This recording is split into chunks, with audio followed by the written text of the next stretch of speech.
संविधान का चौथा स्तंभ बनाया गया सिर्फ इसलिए कि पत्रकारिता एक ऐसी चीज है जो सच को दिखा सकती है, और तुम संविधान के उस चौथे स्तंभ को तोड़ने की बात कर रहे हो। पत्रकार एकता, पत्रकार एकता, पत्रकार एकता, पत्रकार एकता।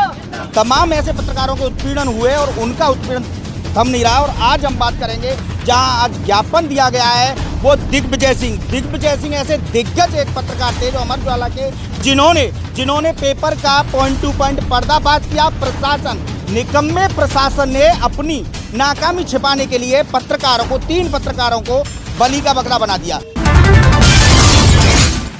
साथियों नमस्कार, मैं हूं आपका अमित यादव। इस वक्त पहुंचे हैं हम अलीगढ़ कमिश्नरी कार्यालय के बाहर। यहां पत्रकारों के आए दिन उत्पीड़न होने के मामले सामने आते हैं, और आज जो यहाँ विशेष मामला है वो पत्रकार उत्पीड़न का बलिया के पत्रकार दिग्विजय सिंह के सम्मान में यहाँ तमाम पत्रकार कमिश्नरी के बाहर सड़क पर धरने पर आखिरकार क्यों बैठे। तमाम ऐसे पत्रकारों के उत्पीड़न हुए और उनका उत्पीड़न थम नहीं रहा। और आज हम बात करेंगे जहां आज ज्ञापन दिया गया है वो दिग्विजय सिंह ऐसे दिग्गज एक पत्रकार थे जो अमर उजाला के, जिन्होंने पेपर का पॉइंट टू पॉइंट पर्दाफाश किया। प्रशासन, निकम्मे प्रशासन ने अपनी नाकामी छिपाने के लिए 3 पत्रकारों को बलि का बकरा बना दिया। इस बीच यहाँ तमाम मेरे साथ पत्रकार साथी हैं। क्या पत्रकारों की वो समस्याएं होती हैं और क्या कुछ समस्याओं को लेकर पत्रकारों को बलि का बकरा बनाया जाता है। सबसे पहले अध्यक्ष जी के पास। अध्यक्ष जी, पत्रकारों को सबसे पहले बलि का बकरा क्यों बनाया जाता है? प्रशासन की नाकामी होती है। प्रशासन नकारा प्रशासन पत्रकारों को बलि का बकरा बना देता है, जिससे जनता का ध्यान उनकी तरफ आकर्षित हो जाए। एक पुलिस वाला या पुलिसकर्मी या अन्य कर्मी अगर रिश्वत लेता है, क्या अधिकारी उनके कहते हैं कि हमारा जो कर्मचारी है वो रिश्वतखोर है? नीचे से ऊपर सब लोग मिले हुए होते हैं, इसीलिए वो कुछ नहीं कहते। पत्रकारों में फूट क्यों? पत्रकारों में तो ये सभी बुद्धिजीवी समाज के लोग हैं, इनके अंदर बुद्धिजीवी हैं, और बुद्धिजीवी को आप जानते हैं कि वो एक दूसरे के छींटाकशी करते रहते हैं, और जब कोई बात आती है तो सभी पत्रकार एक प्लेटफार्म पर आ जाते हैं। सबसे ज्यादा भ्रष्ट पत्रकार या प्रशासन? प्रशासन। पत्रकार या प्रशासन भ्रष्ट पत्रकार या प्रशासन? आप एक जिम्मेदार पत्रकार हैं।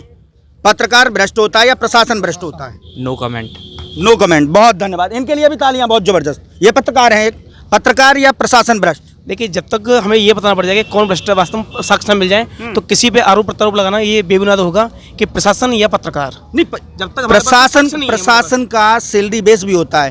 पत्रकारों को आज तक कोई गठन नहीं हुआ, कोई कानून नहीं हुआ, कोई सैलरी बेस नहीं हुआ, कोई तनख्वाह मिलती है? जी नहीं। फिर पत्रकार भ्रष्ट होते हैं या प्रशासन भ्रष्ट होता है? देखिए, न पत्रकार भ्रष्ट है या कोई प्रशासन भ्रष्ट है, सिर्फ उनकी दोनों ईमानदार हैं। चलिए, आपकी भी बात। पत्रकार भ्रष्ट होते हैं या प्रशासन? पत्रकार भ्रष्ट होते हैं या प्रशासन? पत्रकार भ्रष्ट होते हैं या प्रशासन? पत्रकार भ्रष्ट होते हैं या प्रशासन? No comment sir. No comment. चलिए, इनके लिए भी तालियां। पत्रकार भ्रष्ट होते हैं या प्रशासन? पत्रकार भ्रष्ट या प्रशासन? प्रशासन ही होता है। वो अपनी नाकामी छिपाने के लिए सारी बात बोलते हैं पत्रकारों को बलि का बकरा। और अगर जो इंसाफ की बात होती है, जो सच्चाई होती है, उस चीज को दिखाना नहीं चाहती है प्रशासन। जो सच्चाई होती है तो आज ये पत्रकार का धरना नहीं होता यहाँ पे। क्या आज लोकतंत्र का चौथा स्तंभ अपनी कलम से सही चीज लिख सकता है? जी बिल्कुल लिखेगा, और हमारा ऐसे ही उनका अपनी कलम से सही चीज लिख सकता है। जी बिल्कुल लिखेगा, और हमारा ऐसे ही उनके लिए धरना पर क्या असर होता है? क्या असर हो रहा है उन पत्रकारों का? यही असर हो रहा है जो मिलके नहीं चलेगा। प्रशासन अपनी नाकामी छुपाने के लिए कुछ भी आरोप लगाता है और कुछ भी कहता है। ये प्रशासन ही अलग है। प्रशासन को इस तरह से बात नहीं करनी चाहिए। बस एक साथी हमारे साथ हैं। आज पत्रकार अपनी स्वतंत्र पूर्वक पत्रकारिता कर पा रहे हैं या नहीं? देखिए, मैं धर्मी शर्मा आप सभी को पहले एक बात बताना चाहूंगी कि यहाँ पे जो पत्रकारों के साथ दिन पे दिन अत्याचार हो रहे हैं, उस अत्याचार की वजह प्रशासन ही बनता जा रहा है। क्योंकि पत्रकार अगर सच दिखाने की कोशिश करते हैं तो उनके ऊपर आरोप लगा दिया जाता है। मतलब मुझे ये बताइए, अगर पत्रकार है, संविधान का चौथा स्तंभ बनाया गया सिर्फ इसलिए कि पत्रकारिता एक ऐसी चीज है जो सच को दिखा सकती है, और तुम संविधान के उस चौथे स्तंभ को तोड़ने की बात कर रहे हो। क्या 3 पैरों पे तुम किसी चीज को खड़ा रख सकते हो? पत्रकारों के साथ हो रहे अन्याय के लिए हम लड़ाई लड़ने आए हैं। हम तब तक लड़ेंगे जब तक हमें अन्याय के साथ जो भी चीज हम तक न्याय नहीं मिल जाता। हम उस न्याय के लिए हर पीढ़ी पे चढ़ेंगे और हर उस गेट को खटखटाएंगे जहां से हमें न्याय मिलेगा। आप सभी से विनती करती हूं कि आप सभी पत्रकारों को साथ दीजिए। पत्रकार आपके हित के लिए, उन निर्दोष लोगों के लिए, मजबूत लोगों के लिए, मजदूरों के लिए। पत्रकारों की तमाम समस्याओं का निस्तारण किस तरीके से हो पाएगा? क्या ज्ञापन के तरीके से निस्तारण हो पाएगा या नहीं? अगर हमारी जो कोशिश है, हमने पहला जो ज्ञापन दिया है कमिश्नर साहब को, सिर्फ इसी उम्मीद में दिया है कि पत्रकारों को न्याय मिले।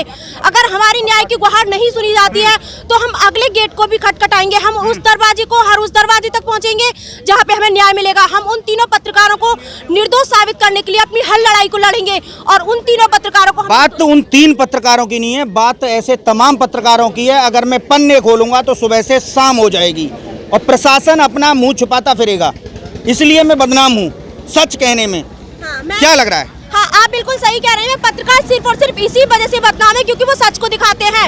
जो पत्रकार सच को दिखाते हैं उनको वो जेल में डाल देते हैं या उनके ऊपर अत्याचार किए जाते हैं, उनको ब्लैकमेल किया जाता है। ये चीजें ना करी जाएं क्योंकि इसकी वजह से यहाँ सभी लोग बहुत ज्यादा दहशत में बैठ जाते हैं और वो पत्रकारों को भी अपनी चीजें नहीं बता पाते हैं या पत्रकार सच को नहीं दिखा पाते। अगर गलती से पत्रकार किसी सच को नकार जाता है तो उसके ऊपर हो रहे अत्याचारों के लिए तुम जुर्म ढाने लगते हो। तो तुम्हें ये सारी चीजें बहुत जरूरी है। हर चीज को देखिए, पत्रकारों के साथ अन्याय ना हो, उनके साथ अत्याचार ना हो, उसके लिए हम सब यहाँ मिलकर के ज्ञापन देने पहुंचे और हम सभी आवाज उठाएंगे। पत्रकार एकता जिंदाबाद। पत्रकारों का उत्पीड़न किस तरीके से रुक पाएगा? अभी आप कमिश्नर साहब के सामने भी बात रख रहे थे, पत्रकारों का उत्पीड़न रुक कैसे पाएगा? देखिए पत्रकार का मतलब है हकीकत को जनता के सामने लाना। जो हकीकत है, जो सच्चाई है, जो उसे जनता के सामने लाना और जनता के सामने ला करके वो प्रशासन के सामने लाना। जब जनता की जो भी सच्चाई है, जब उसे जनता के सामने लाना और जनता के सामने ला करके वो प्रशासन के सामने लाना। जब जनता की जो भी सच्चाई है, जब प्रशासन के सामने आ गई, प्रशासन के जब सामने आ गई तो उस पर वो एक्शन ले और एक्शन ले और ग्राउंड रिपोर्ट से शुरू करे। और ये यहाँ क्या होता है कि पत्रकार के साथ भेदभाव हो रहा है या प्रशासन भेदभाव कर रहा है, वो इसलिए होता है कि कहीं न कहीं ये मान के चलते हैं योगी जी जो कह रहे हैं वो सच कह रहे हैं, मोदी जी जो कह रहे हैं वो सच कह रहे हैं। उन्हें आम का पेड़ है तो आम का कहो, बबूल का कहे तो बबूल का कहो। नहीं, ऐसा नहीं होता। पत्रकार और प्रशासन दोनों साइमल्टेनियसली एक दूसरे के पूरक हैं और जब एक पूरकता से काम नहीं करेंगे, जब तक एक सच्चाई पत्रकार ने ला के दे दी और उस पर अमल करे, कार्रवाई कराए प्रशासन। कितने अधिकारी जब पत्रकार का सच्चाई उजागर करते हैं, कितने ऐसे सक्षम अधिकारी हैं जो उस पर कार्रवाई करते हैं, सिर्फ उस पर घूसखोरी करते हैं। मैंने 50 अधिकारी देखे हैं, अगर उनकी कुंडली में खोलूंगा, मेरे कैमरों में कैद है उनकी कुंडली। देखिए, जहाँ तक पत्रकार और प्रशासन में कौन कार्रवाई क्यों नहीं करता प्रशासन? मैं बताता हूँ कार्रवाई क्यों नहीं करते कि ये जो भी प्रशासन है वो प्रशासन शासन के अंडर में काम करता है। किसी भी सरकार के कोई भी प्रशासन के अधिकारी हो, वो सरकार के शासन के अधिभूत और अधीनस्थ काम करते हैं। शासन हमेशा कभी ये नहीं चाहता कि हमारी कोई भी बदनामी हो। शासन तो छोड़ो, हम छोटा सा व्यक्ति भी नहीं चाहता हमारी कोई बदनामी हो या तो बदनामी लायक वाला काम भी कर दिया तो वो वहीं से भी निपट जाए। तो इसीलिए प्रशासन जो है पत्रकारों में प्रशासन में एक दूसरे के 36 का आंकड़ा, इसलिए 36 का आंकड़ा। चलिए, बताने के लिए बहुत बहुत क्या पत्रकार स्वतंत्र तरीके से पत्रकारिता कर पा रहे हैं या नहीं कर पा रहे हैं? भाई, मेरा नाम लक्ष्मण प्रसाद शर्मा।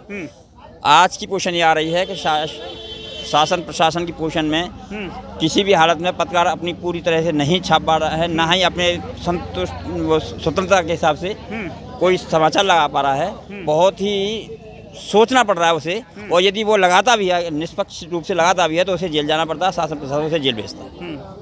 उसको गुंडा, रातों रात गुंडा बनाते हैं, रातों रात उसकी जो है थाने में उस पर मुकदमा लिख देते हैं और एक मुकदमा नहीं अनेक मुकदमा जैसे कि सबसे बड़ा कुख्यात गुंडा पत्रकार ही है। जी, इसमें कोई दो राय नहीं है। इस पर किस तरीके से अंकुश लगाया जाए?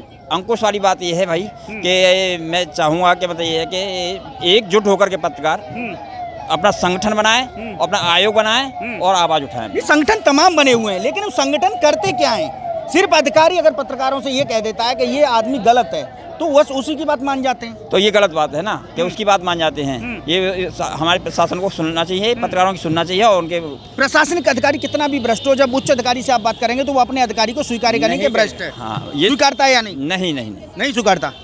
यह है कि वो कितना भ्रष्ट हो, लेकिन शासन पर जो शासन प्रशासन है ये अपने अधिकारियों को कभी मतलब ये गलत नहीं बोलते। चलिए, बताने के लिए बहुत बहुत धन्यवाद। तमाम मेरे साथ साथी और बैठे हैं यहाँ अपना पोच खिंचवा रहे हैं। सुनना चाहिए, पत्रकारों की सुनना चाहिए और उनके प्रशासनिक अधिकारी कितना भी भ्रष्ट हो, जब उच्च अधिकारी से आप बात करेंगे तो वो अपने अधिकारी को स्वीकार करेंगे कि भ्रष्ट है। हाँ, ये स्वीकारता है या नहीं? नहीं स्वीकारता।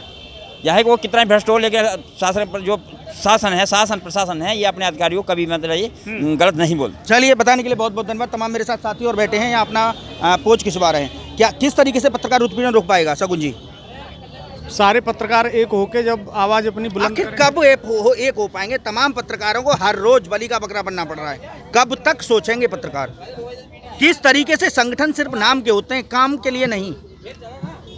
अब लगता है कि जल्दी से जल्दी अभी सब काम होने वाले हैं। एकजुट होने की जरूरत है। एकजुट पूरी जरूरत है। क्या मैसेज देना चाहेंगे, कैसे दिल में से बात नहीं निकल रही, क्या बात है? नहीं, बात कैसे नहीं निकल रही, जब उत्पीड़न देखते हैं तो रोज तो आता ही है। रोज आता है, आता है ना रोज, भीतर से दिल जाग रहा है, यानी भीतर का मर्द पत्रकारों का जागने लगा है। क्या लग रहा है साहब, पत्रकारों का उत्पीड़न किस तरीके से रोक पाएगा? पत्रकारिता एकता है और रहेगी। कुछ अराजक तत्व हैं जो नहीं मानते, लेकिन अब भी पूरे उत्तर प्रदेश में एकता है और इसका जवाब अभी मिल जाए कुछ दिन में ही। पत्रकार निर्दोष साबित होंगे और जो पिछला आरोप है वो भी मुक्त कराए जाएंगे।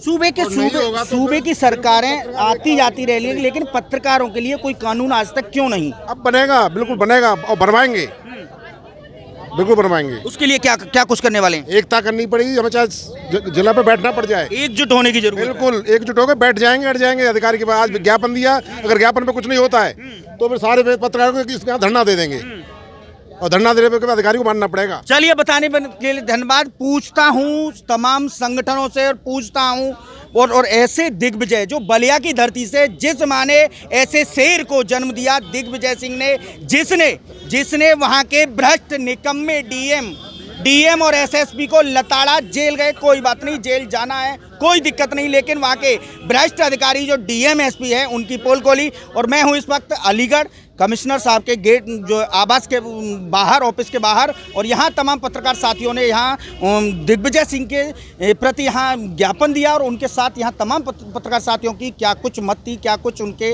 वक्तव्य थे, वो मैंने सुनाए। फिर मिलूंगा एक नई बात के साथ, एक नए मुद्दे के साथ, एक नई जगह। तब तक के लिए नमस्कार। तमाम लेटेस्ट अपडेट सबसे पहले पाने के लिए उल्टी कुर्सी न्यूज़ नेटवर्क को लाइक, कमेंट, शेयर करें, सब्सक्राइब करें, सपोर्ट करें।